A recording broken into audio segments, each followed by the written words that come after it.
The comfortable couches, the familiar office chairs, the rows of oversized monitors. This looks like the office of any tech company in America, but this is not just any company. This is the office of John Deere, founded in the United States almost 200 years ago.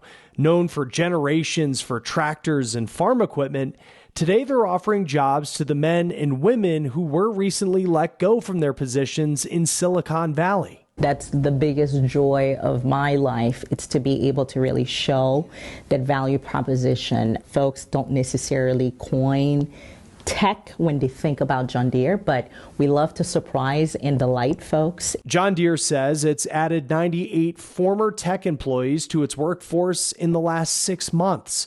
The company hopes to hire another 200 in the next 2 years.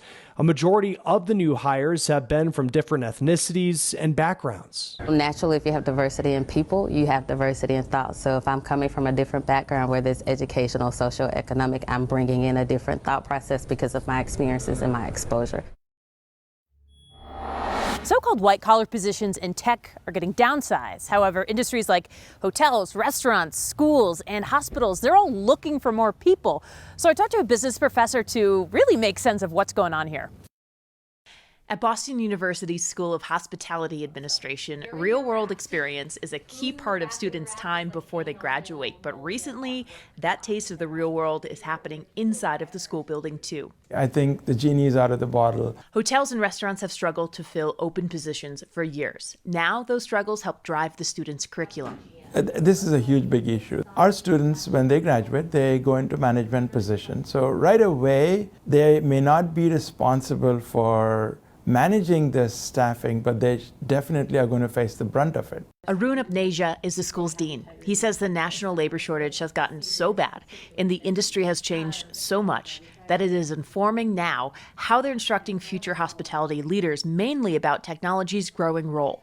People want to travel, people want to go and eat out, people want to have good experiences. So how do you provide them with all of the services and experiences that people want when there is such an extreme dire staff shortage? Hi, my name is Jay Zagorski. I'm a clinical associate professor at the Questrom School of Business at Boston University. We're in an amazing job market, one of the best of living memory. The problem is that not everybody is having the best of time. America's unemployment rate in January fell to a low not seen since 1969, 3.4%. And the ratio of open jobs to unemployed people is almost 2 to 1. So if this is the case, then why are we seeing headlines like this? According to Forbes, big tech companies like Meta, Amazon, Alphabet, and Microsoft have laid off at least 150,000 people recently. So do they know something that we don't? High-tech layoffs capture people's imaginations for a pretty simple reason. These are some of the best jobs in the country. Zagorski says there's a reason behind these seemingly mismatched data points. High-tech believed its own hype. The hype was that during the pandemic, remote work would happen everywhere, and that people really wanted to be glued to their screens and their phones all the time. And they hired as if that was going to be the rest of lifetime. While news of layoffs is attention-grabbing, Zagorski says that the U.S. job market is strong. There are a low number of strikes across the country, a low number of layoffs each month, and still many people voluntarily quitting for different jobs, close to the height of the so-called Great Resignation 2 years ago. He says 2% of tech workers getting laid off represent only 0.15% of America's workforce. The travel industry, the entertainment industry, the food industry, all those haven't recovered yet. They still haven't reached their pre-pandemic peaks. So those types of places are desperate for workers right now.